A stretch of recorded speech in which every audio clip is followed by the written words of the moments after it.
حضرت ابو بکر صدیق سردار تھے، مالدار آدمی تھے، بڑی تجارت کی، مال کمایا، نام کمایا، دنیا داری کی، سارے کام کیے، پھر وہ مسلمان ہوئے۔ اور جس دن مسلمان ہوئے نا، اپنے آپ کو اچھی طرح باندھا، جکڑا، ہاتھ پیر باندھ لیے، سوچیں کنٹرول کر لی، اور ہر چیز کو بوری میں بند کر کے رسول اللہ کے قدموں میں پھینک دیا۔ پھر جو حضور نے کہا جناب صدیق اکبر نے کیا۔ پھر حضور جو فرماتے تھے نا کسی اور سے بھی، تو صدیق اکبر سمجھ جاتے تھے کہ میرے نبی پاک کی رضا کیا ہے۔ پھر وہ اپنے آپ کو، پھر انہیں مزہ آیا، پھر انہوں نے جی کے دکھایا، اور اس طرح غلامی کی کہ وہ نبی پاک کے لاڈلے ہو گئے۔ حضور کو ان سے پیار ہو گیا، سرکار انہیں چاہنے لگے۔ دیکھیں نا، بندے کو پتہ ہوتا ہے کہ یہ فلانا بندہ جو ہے نا، یہ میری مرضی کے بغیر آگے پیچھے ہو سکتا۔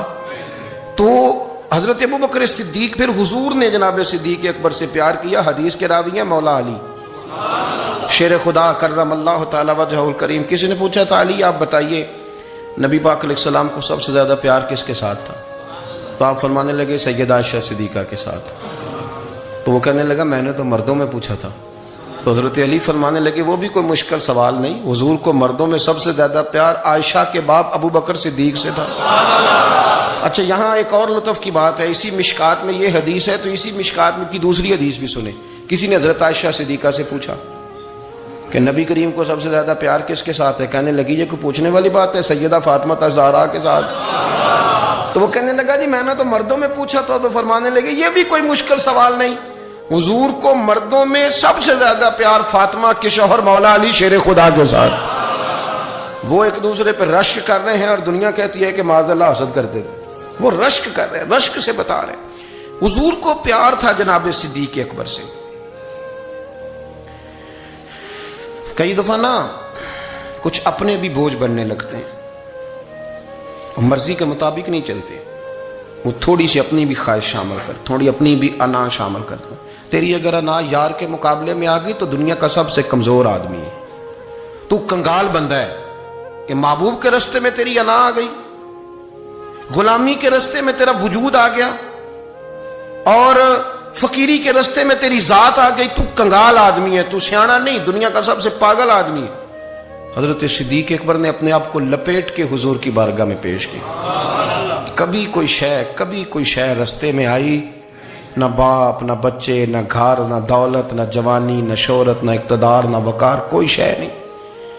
اور حضور سید عالم صلی اللہ علیہ وسلم کا نا انہوں نے قرب پا لیا، محبوب کو راضی کرنے میں نا کامیاب ہو گئے، سرکار ان سے پیار کرنے لگے۔ شاہ ولی اللہ صاحب کہتے ہیں ازالت الخفا میں، نبی پاک صلی اللہ تعالی علیہ وسلم نے یوں بیٹھے بیٹھے ایک دن صحابہ سے فرمایا یار روز نہ بیٹھے رہا کرو، وقفے سے ملا کرو۔ کچھ لوگ زیادہ ساتھ رہنے لگتے ہیں تو ادب نہیں نہ رہتا، ان کو احساس نہیں ہوتا کہ میں کیا کر رہا ہوں۔ تو نبی کریم صلی اللہ تعالی علیہ وسلم نے صحابہ کے مجمع پہ نظر ڈال کے فرمایا، حضور فرمانے لگے روز نہ ملا کرو، وقفے سے ملنے سے محبت بڑھتی ہے۔ حضرت صدیق اکبر بھی مجمع میں بیٹھے تھے، وہ بھی 3 نمازوں میں نہ آئے تو پیچھے ہی نماز پڑھ کے چلے گئے۔ ایک روایت ہے عصر مغرب عشاء، اور دوسری جگہ لکھا کہ نہیں ظہر عصر مغرب تھی، پیچھے نماز پڑھی چلے گئے، پھر عصر پڑھی چلے گئے، پھر مغرب پڑھی، اور حضور نے زور کے بعد حضرت انس بن مالک سے پوچھا ابو بکر نہیں آئے؟ پھر عصر کے بعد پوچھا ابو بکر نہیں آئے؟ پھر مغرب کے بعد پوچھا ابو بکر نہیں آئے؟ تو حضرت انس بن مالک کہتے ہیں میں بھی حیران تھا کہ وہ نماز تو پڑھ کے گئے ہیں، اور حضور کا طریقہ تھا کہ سلام پھیر کے پیچھے دیکھتے تھے، تو حضور نے دیکھ لیا، پھر بھی 3 دفعہ پوچھا کہ وہ آئے نہیں؟ سمجھے میری بات کو؟ حضور فرما رہے ہیں نماز پڑھنے تو ساری دنیا ہی آتی ہے، وہ تو اسپیشل آیا کرتا تھا، وہ آئے نہیں جناب صدیق اکبر۔ تو حضرت انس کہتے میں نے جا کے دروازے پہ دستک کی، حضرت انس قریب رہتے تھے نا حضور کے، تو نبی پاک کے لاڈلے تھے، تو پھر لوگ بھی ان کا لاڈ دیکھتے تھے کہ یہ حضور کا قریبی ہے۔ وہ کہتے میں نے دروازے پہ دستک دی تو حضرت ابو بکر صدیق فرمانے لگے کیسے آئے ہو؟ میں نے کہا یار آپ چنگے سیانے بندے، حضور نے 3 دفعہ پوچھا ہے، 3 دفعہ پوچھا ہے۔ تو حضرت سیدنا ابو بکر صدیق دوڑے آئے، حضور حکم ہو؟ نبی کریم نے فرمایا یار سارا دن تو نظر ہی نہیں آیا، تو کدھر تھا تو؟ سارا دن ملا ہی نہیں۔ اللہ کرے آپ کے اس جملے کے حسن کی سمجھ آئے۔ آپ دیکھیں جو چاشنی یہاں ٹپک رہی ہے، جو وقار یہاں ٹپک رہا ہے، ذرا اس کا مزاج تو دیکھیں، اور یار تو نظر ہی نہیں آیا سارا دن، تو حضرت صدیق اکبر کہتے ہیں کوئی بات بھی نہیں تھی پر میں رو پڑا. میں نے کہا حضور آپ نے تو فرمایا تھا کہ ذرا وقفے سے ملا کرو محبت بڑھتی ہے. تو حضور فرمانے لگے ابو بکر میں نے کہا تھا پر تجھے تو نہیں نہ کہا تھا, تو کوئی اور تھے جن کو کہا تھا, تجھے تھوڑا کہا تھا. اور اتنے بڑے جملے نہیں ملیں گے.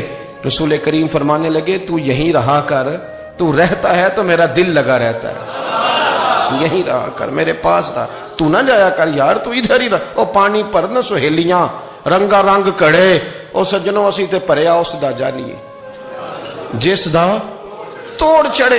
آپ ذرا اس لطف کو آپ دیکھیں, اس ذائقے کو. میرا دل کرتا ہے کہ میں یہ حدیث نہ لوگوں کی روحوں تک اتار دوں. حضور فرماتے ہیں میں نے جس کے سامنے دین پیش کیا اس نے دلیل مانگی. وہ بھی کوئی اپنا ہے جو اپنوں سے دلیلیں مانگے, وضاحتیں مانگے, یہ کیسے تھا تو وہ کیسے تھا, تو یہ چیز کدھر سے آئی تو وہ کدھر گئی. آپ اپنوں سے دلیلیں مانگ رہے ہیں, آپ اپنوں کو کٹاروں میں کھڑا کیا. حضور یہ نہیں فرماتے کہ دلیل تھی کوئی نہیں, فرمایا جس نے مانگی میں نے دی دلیل, اور لوگ دلیل دیکھ کے مسلمان ہوئے. حضور فرماتے ہیں لوگوں سنو یہ میرا ابو بکر ہے, میں نے اسے کہا کلمہ پڑھ لے, اس نے دلیل ہی کوئی نہیں مانگی, فوراً ہی کلمہ پڑھ کے مسلمان. یہ اعزاز ہے. یہاں تو تھک گئے لوگ اپنوں کو دلیلیں دیتے, وہ جی ویسے کیسے تھا, تو ایک بندہ یہ کہہ رہا تھا تو دوسرا. کہنے دے جو دنیا کہتی ہے, تو اپنی بات کر, تو بتا تو کیا کہتا ہے, اپنی رائے بیان کر, تیرا نظریہ کیا ہے, تیرا ذوق کیا, تو چھوڑ لوگ کیا کہتے ہیں, اپنی بات کر. اگر ابو بکر صدیق لوگوں کے کہنوں پہ چلتے تو مکہ تو سارا کچھ اور کہہ رہا تھا. اس وقت تو کچھ تھا ہی نہیں جو کہتا کہ نہیں تو ٹھیک چل رہا ہے, دنیا ساری کچھ اور کہہ رہی تھی.